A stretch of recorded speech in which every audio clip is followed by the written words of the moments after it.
আজ আমি নিয়ে চলে এসেছি বেতো শাক। বেতো শাকের চচ্চড়ি বানাবো বলে। এই শাকটা আমি অনেক দিন আগে খেয়েছিলাম, খেতে খুব ভালোই লেগেছিল। কিন্তু হঠাৎই আমার হাজব্যান্ড বাজার থেকে এনে বললেন, এই নাও এই শাকটা রান্না করো, এর নাম হচ্ছে বেথো শাক। আর তোমার তো পায়ে ব্যথা হয়েছে, এই বাতের জন্য কিন্তু খুবই উপকারী। তো আমি বললাম, তাই তাহলে তো রান্না করা যেতেই পারে, অনেক দিন আগে একবার খেয়েছিলাম, সেই স্বাদ তো প্রায় ভুলতেই বসেছিলাম। ভালোই হয়েছে এনেছো, আর খাওয়া যখন শরীরের পক্ষে ভালো তাহলে খাওয়া যেতেই পারে। আর তাছাড়া যে কোনো শাক খেতে কিন্তু আমি বা আমার বাড়ির লোক সবাই খুব ভালোবাসি আমরা। প্রথমেই শাকগুলো খুব ভালো করে বেছে পরিষ্কার করে নিতে হবে। এই শাকের যে ডাঁটিগুলো আছে এইগুলো কিন্তু নেব না, আর যেগুলো নরম ডাঁটা পাবো সেইগুলো কিন্তু নিয়ে নেব, আর সঙ্গে তো পাতাগুলো ডগাগুলো নিতেই হবে। এইভাবেই ছোট ছোট করে পরিষ্কার করে কেটে নিচ্ছি। যেগুলো পাতাগুলো খুব কচি নরম সেগুলোকে সব নিয়ে নিচ্ছি। নিয়ে এবারে ছুরির সাহায্যে খুব ভালো করে কেটে বেছে পরিষ্কার করে নিয়ে আমাকে ধুয়ে নিতে হবে প্রথমেই, কারণ বাজারের শাক অবশ্যই সবসময় ধুয়ে নেওয়া ভালো। কারণ এখন তো শাক সবজি সব কিছুই তৈরি করতে অনেক রকমই সার দেওয়া হয় না, সেই জন্য সেই কথা মাথায় রেখে অনেকবার ধরে জল পাল্টে পাল্টে শাক ধুয়ে নেওয়াই ভালো। আমার ওইদিকে শাকগুলো ছোট ছোট করে কোচানো হয়ে গেছে, এবার একটা চুপড়ির মধ্যে তুলে নেব, তারপরে ধুয়ে নিয়ে ফিরে আসছি। যে সকল বন্ধুরা এই মুহূর্তে ইউটিউব চ্যানেল থেকে আমার ভিডিও দেখছো, যদি ভালো লেগে থাকে তাহলে লাইক শেয়ার সাবস্ক্রাইব করে আমার চ্যানেলটির পাশে থেকে যাওয়ার অনুরোধ রইল। পাশে থাকা বেলটা অবশ্যই প্রেস করে দিও, তাতে যখনই কোনো রান্না ছাড়বো সবার আগে তোমাদের কাছেই পৌঁছে যাবে। আর ফেসবুক পেজ থেকে দেখছো বন্ধুরা, প্লিজ পেজটিকে ফলো করে দিও। আমি বানাতে চলেছি আজকে বেতো শাকের চচ্চড়ি। তো তার জন্য আমি এখানে নিয়েছি ছোট ছোট করে আলুর টুকরো, নিয়েছি বেগুন আর বেশ কিছু কড়াইশুঁটি। তোমরা চাইলে এখানে বড়িও অ্যাড করতে পারো। আমার হাতের সামনে বড়ি ছিল না, সেই জন্য আমি আর বড়িটা আজকে দিইনি। কড়াই তেল দিয়েছি, এবারে ছোট ছোট করে কেটে রাখা তারপর ধুয়ে নিয়েছিলাম সেই আলুর টুকরোগুলো তেলের মধ্যে দিয়ে দিচ্ছি। দিয়ে খুব ভালো করে লাল লাল করে ভেজে নিতে হবে। আর আলুগুলো খুব ভালো করে ভাজলে এমনিতেই তরকারি, যে কোনো তরকারি খেতে খুবই ভালো হয়, এটা কিন্তু আমরা সবাই খুব ভালো করেই জানি। এবারে দেখতেই পাচ্ছ আমাদের আলু কিন্তু খুব ভালো করে ভাজা হয়ে গেছে। এখন একটা থালার মধ্যে তুলে নেব। তারপরে ছোট ছোট করে যে কেটে রাখা বেগুনের টুকরোগুলো আছে ওগুলোও একটু ভেজে নেব। তাহলে আলুগুলো আমি একটা থালার মধ্যে তুলে নিয়েছি। কড়ার মধ্যে আমি অল্প একটু তেল দিয়েছি, দিয়ে আর যেহেতু শাক রান্না হচ্ছে অবশ্যই তেলটার দিকে মাথায় রাখতেই হবে, কারণ বেশি তেল দিয়ে যদি কোনো ভালো রান্না করা হয় তাহলে সেই গুণাগুণটা কিন্তু নষ্টই হয়ে যায়। ওই জন্য আমি ওই 1 চামচের মতো করে তেল ব্যবহার করছি, এর বেশি কিন্তু দিচ্ছি না। তোমরা চাইলে কিন্তু এর থেকেও কম তেল ব্যবহার করলেও করতে পারো। বেগুনগুলো আবারও খুব ভালো করে একটু ভেজে নিয়েছি, কালারটা চেঞ্জ হয়ে গেছে। এবারে এগুলোও কিন্তু তুলে নেব, আর কড়াইগুলোও ভেজে নেব। কাঁচা কড়াইশুঁটি অনেকে পছন্দ করে না, তার যদি আবার রান্না হয় তাহলে তো আর কথাই নেই। সেই জন্য 2 মিনিট হয়নি আমি একটু নাড়াচাড়া করে নিচ্ছি, একদম সামান্য তেল দিয়ে কড়াইগুলোকে নাড়াচাড়া করে নিয়ে আবারও তুলে নেব। এমন না যে পুরোপুরি ভাজতে হবে, শুধু কালারটা একটু চেঞ্জ হয়ে যাবে, একটু দাগ এসে যাবে, কারণ না হলে কিন্তু খেতে ভালো হয় না। এবারে দেখতেই পাচ্ছ, এবার কড়াইটা কিন্তু তুলে নেবো একটা বাটির মধ্যে। কড়াই আমাদের ভাজা হয়ে গেছে, ছোট্ট একটা বাটির মধ্যে তুলে নিচ্ছি। এইভাবে সমস্ত কিছু পরপর ভেজে নিতে হবে। যেমন আলু বেগুন, তোমরা চাইলে আলু বেগুন কড়াইশুঁটি একসঙ্গেও ভেজে নিতে পারো, তাতে কিন্তু তেল খরচটা অনেকটাও কম হবে।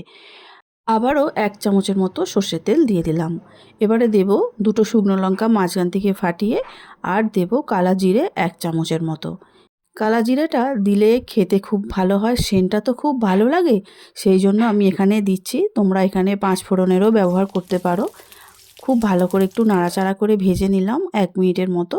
তাতে গন্ধটা যখনই খুব সুন্দর চলে আসছে সেই সময় ছোট ছোট করে কেটে রাখা বেথো শাকগুলো আমি কড়ার মধ্যে এই তেলের মধ্যে দিয়ে দেব।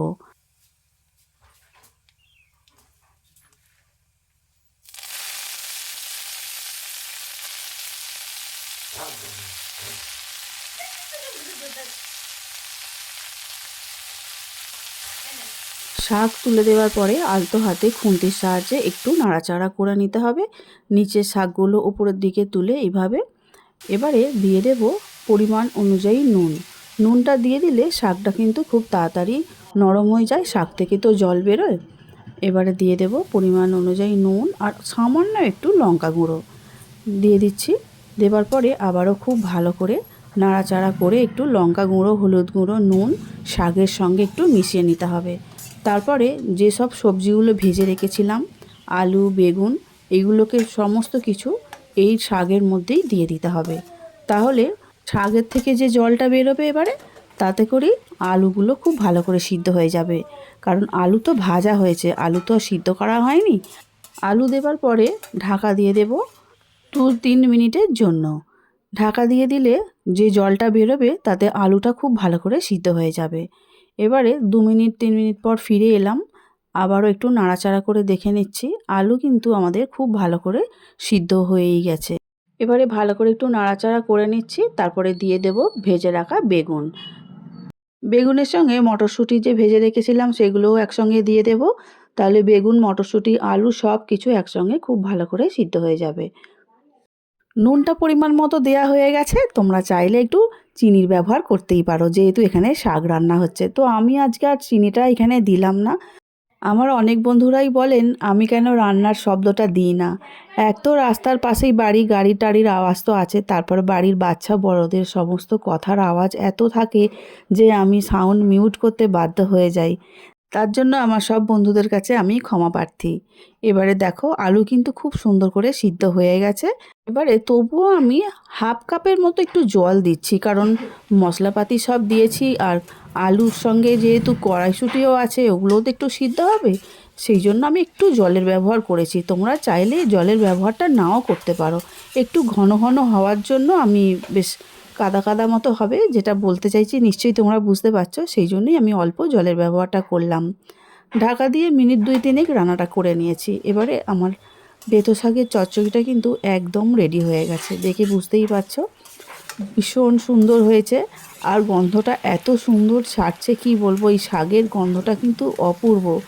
যেন মনে হয় যদি কোনো দিন কারো জ্বর সর্দি হয়, মুখটা খারাপ হয়ে গেছে, তাহলেও মনে হয় এই শাকের রান্নাটা শুধুই খাওয়া হয়ে যাবে, এতই ভালো লাগবে খেতে।